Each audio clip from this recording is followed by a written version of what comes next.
Welcome to Elite Tomb of the Blighted. Haven't really done much necro stuff in my videos, so I'm trying to mix it up a little bit. Level 13 Life 2, still doing Fiend Pact, of course, and doing the Tainted Scholar Tree still. We'll be doing that, focusing on that for the rest of this life. Picked up Tier 5 stuff now. Um, Eldritch Power, the Eldritch Blast deals an additional 1d6 damage. And then Eldritch Ball, this is a kind of like a fireball burst attack, but with force. But I don't know, I haven't been too thrilled with it. I haven't played with it too much. My TR buddy Dread said he used it last life and liked it, but it just doesn't, I don't know, doesn't seem to do much damage, but I need to play with it more. I did not pick up the Mass Confusion SLA. I don't really have any desire to use that. Picked up +2 to evocation DCs and then +1 to all spell DCs. Also picked up the, let's see,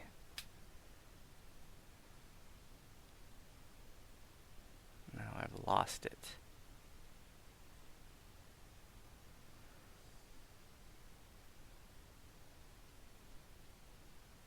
This Enervating Shadow. This is the one that makes your Eldritch Blast heat-seeking, and it's kind of dumb. it's it's just a single Eldritch Blast, so it does scale to 150% spell power, which is higher than the Chain Shape, which is only 110% spell power. But it's just the turn radius is so bad. It kind of reminds me of the Druid spell, Produce Flame, that first level simple Druid spell, which is not a bad spell, but it's pretty slow and the turn radius isn't so good. It's not as good at seeking out its targets as like Magic Missile, for example. So I don't even bother with it. I played with it a little bit. It seems like a complete waste of time. I still have it though because I wanted to demonstrate it. In fact, I need to put that in my hotbar.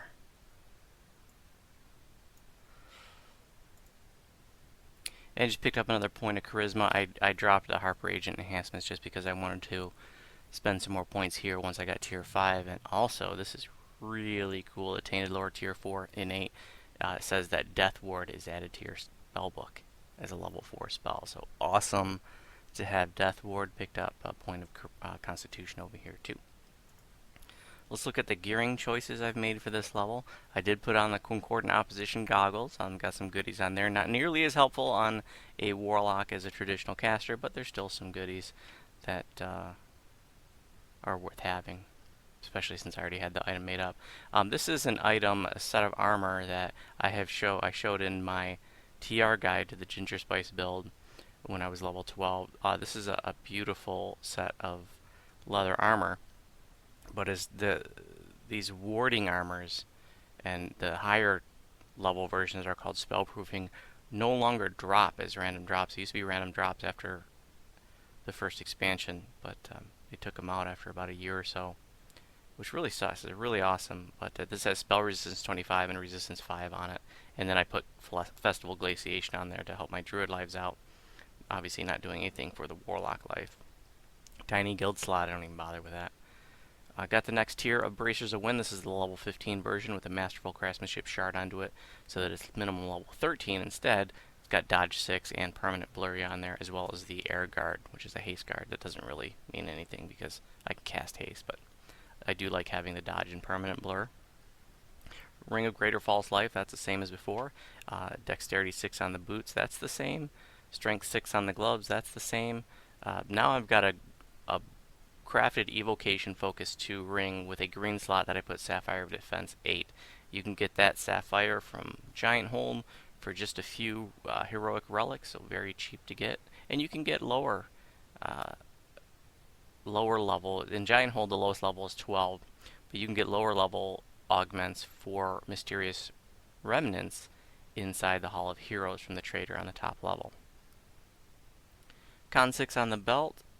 The level 15 version of the Cloak of Flames, again with the Shard of Masterful Craftsmanship to drop it to level 13. You can only do that if you upgrade it to the Tier 3 version. That's for all of your House Cannith challenge items. You upgrade it to Tier 3 version, it becomes craftable. You can then put Shards of Masterful Craftsmanship on it and other low-level crafted shards like a Feather Falling or Melee Alacrity, but those will increase the minimum level, so that's why I have nothing on there right now. It's got Fire Lore 15%, Combustion 90, so cool to have Combustion 90 at level 13. Fire Absorption 15%, Height and Awareness 2, that's at a bonus to AC, doesn't really help me here, I'm not really focusing on AC. And then the Fire Shield Hot Guard also not really helping me because I'm not doing melee. This is same as before, Feather Falling with Good Luck plus 2, that's crafted onto a Shard of Power from the Shroud. Charismatic 6 Necklace. The Mineral 2 Green Steel Helmet plus 45 hit points, Protection 5, Heavy Fort, lots of goodies on there. And, oops. Just crafted a new scepter. Now, I have two different scepters here that I want to show. Because sometimes when it comes to Kenneth crafting, you want to be a little creative. So this was a scepter with a red slot that I used as a blank to put Kinetic Lore 5 on it. And then in the red slot, I put a Ruby of Impulse 66. And that's the Impulse Ruby is another example of one you can get from Giant Hold for just a few relics. Okay, if I were to craft this outright, this would be a much higher level item. This is exactly the same item that's crafted. I crafted onto. So the blank has no slot. I put Impulse 66 with Kinetic Lore 5, exactly the same functionally, but you could see the one on the left that's crafted outright, meaning I put both of those properties on there, is level 20, even with Shard of Masterful Craftsmanship. But if you just get the red blank, craft Kinetic Lore 5 on there, and just slot it up with Ruby of Impulse 66, now it's level 12. Huge difference there. So, like I said, sometimes you want to think about your different options and take advantage of blanks with slots on them when you're crafting, because you can get really creative and get a lot more or much lower level items like I'm showing here. And then on the shield, I do have invulnerability still. That's not doing as much for me now because a lot of mobs are bypassing that. This is the last level I'll be using the shield because I'm going to be switching over to Fanion at level 14. And that's a +5 shield as well.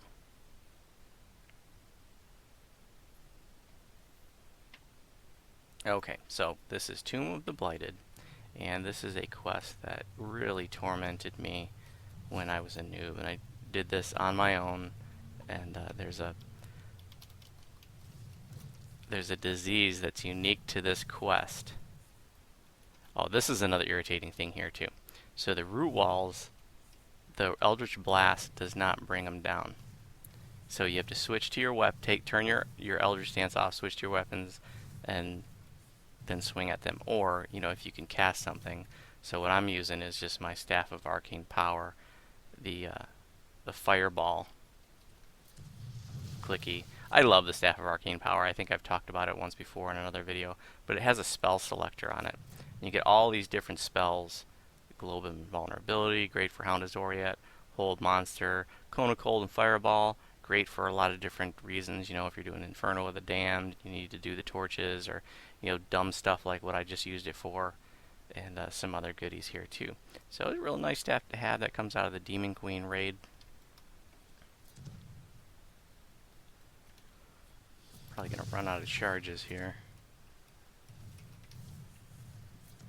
but we'll figure something else out.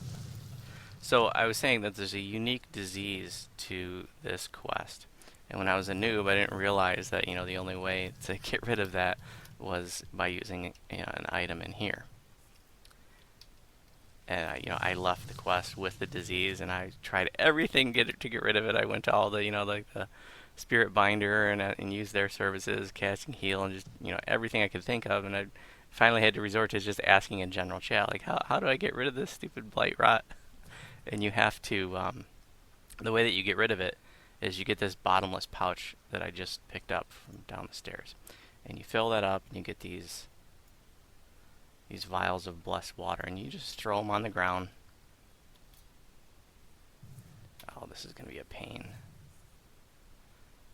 Wow. So I got to drop out of stance. And it does a little puddle on the ground, and if you have the blight rot, you just walk through the puddle, and that'll get rid of it. So I'm going to have to turn on and off the Eldritch Stance all throughout this. Really, really lame.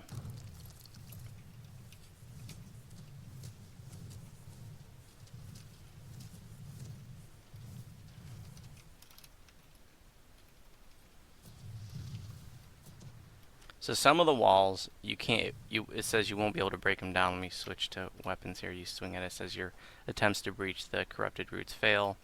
So you have to throw the water at them, and then it weakens them or whatever, and then you can break through them.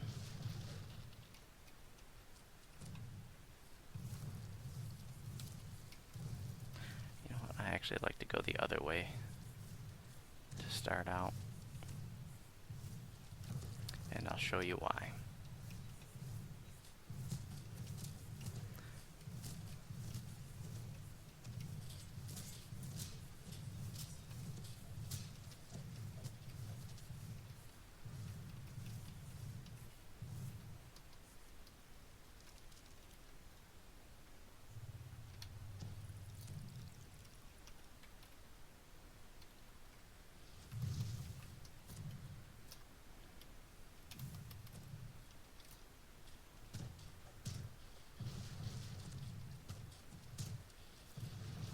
I'm going to turn on those heat-seeking shots to demonstrate them, but it might be hard to, you know, since it's just me and mobs aren't moving all over the place, they're just following me.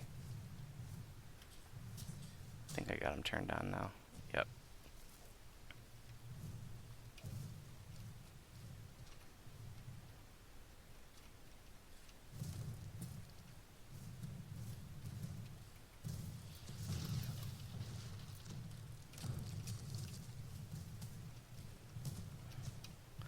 Yeah, it's tough to demonstrate how they work when I'm soloing, because everything's just coming straight at me anyways. But I guess the bottom line is that I don't feel that it's worth it at all. One of the things you want to make sure that you have before coming to this quest is some way to heal stat damage, because that blight rot is going to continually take down your stats. So simple potions of lesser restoration will work great. Heal scrolls or other ways to do that are great too.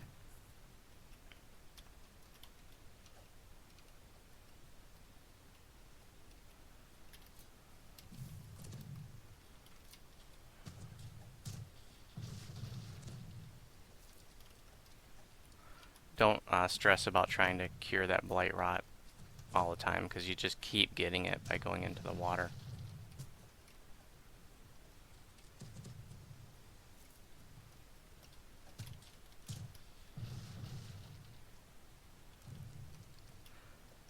There's an optional that you can do by going up those side little halls and purifying urns. I'm not going to bother with that.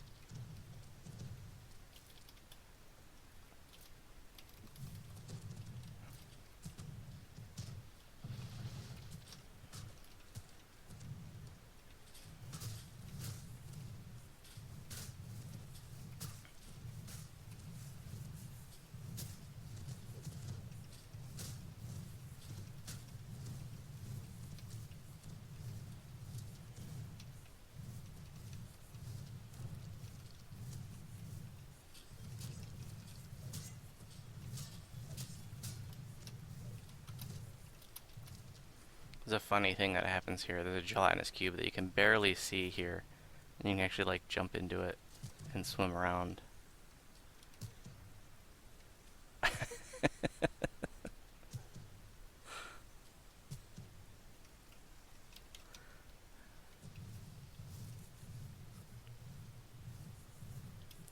And then, you know, while you're here at this fountain, you want to click on it to refill your stack of the vials of blessed water. Blessed water.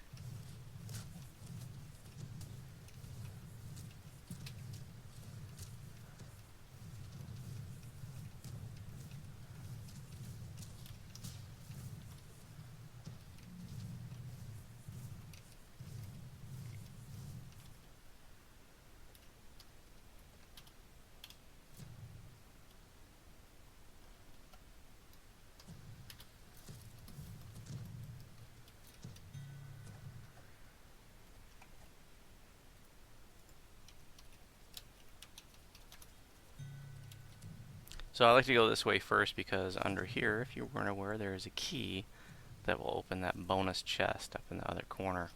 And that chest has a chance to drop, I can't remember if it's a shield piece or tome page, but one or the other. And lots of goodies that can come from those.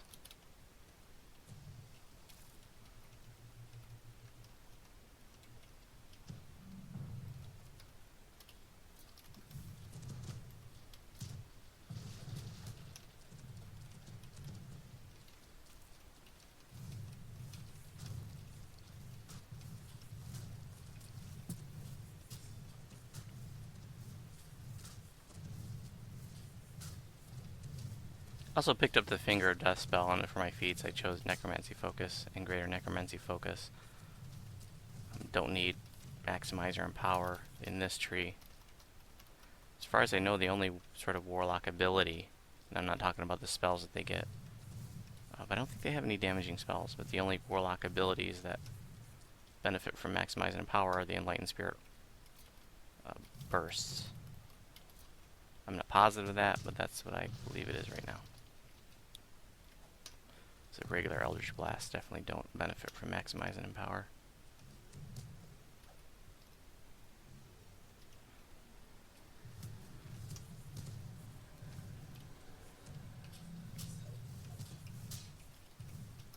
You want to make sure you stay on top of your stat damage, otherwise you're going to find yourself helpless and a sad puppy.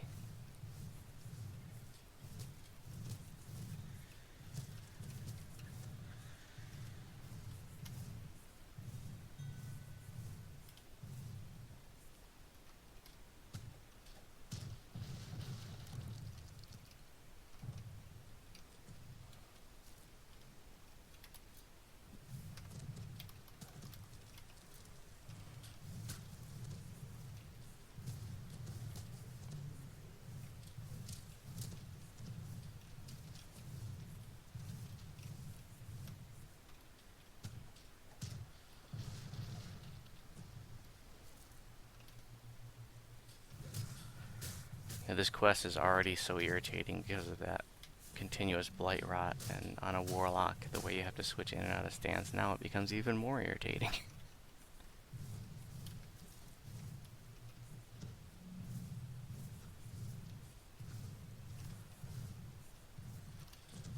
Get your 10 vials of blessed water.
When I start my next life, I want to try to remember to do a video right at level 1, because one of the things I want to do is talk about, what we're getting from past lives, and to quantify that, not just say, I've got these past lives, but they actually show the differences. There are so many bonuses that you get from these past lives that it starts to make, especially in heroic levels, these tunes just so much, ridiculously more powerful than a new tune.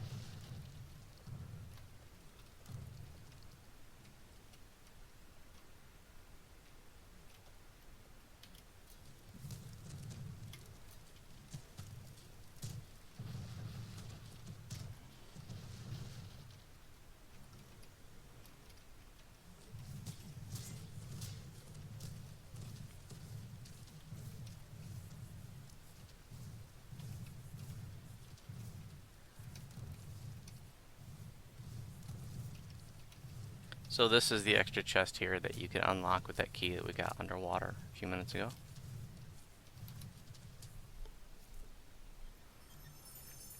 No shield piece or tome page for me. And this is an example of one of the urns that you can just throw water at to purify it.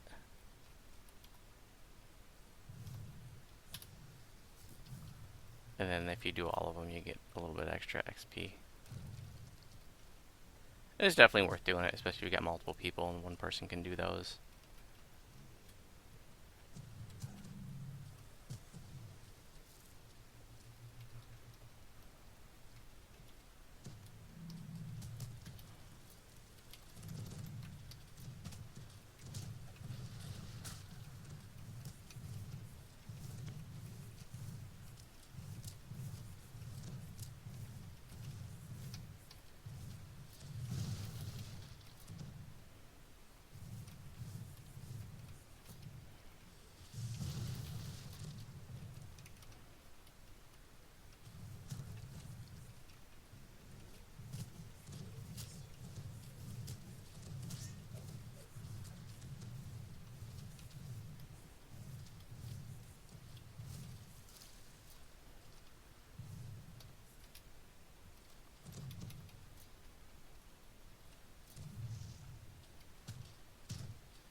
So the main thing that you gotta do in this quest is just to purify these fountains.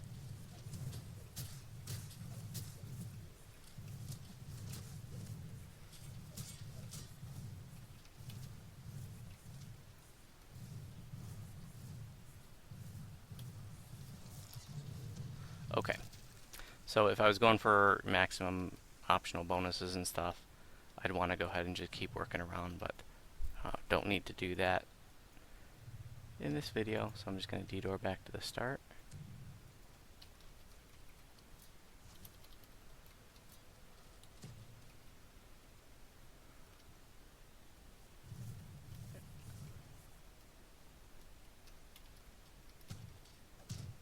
And here's the boss.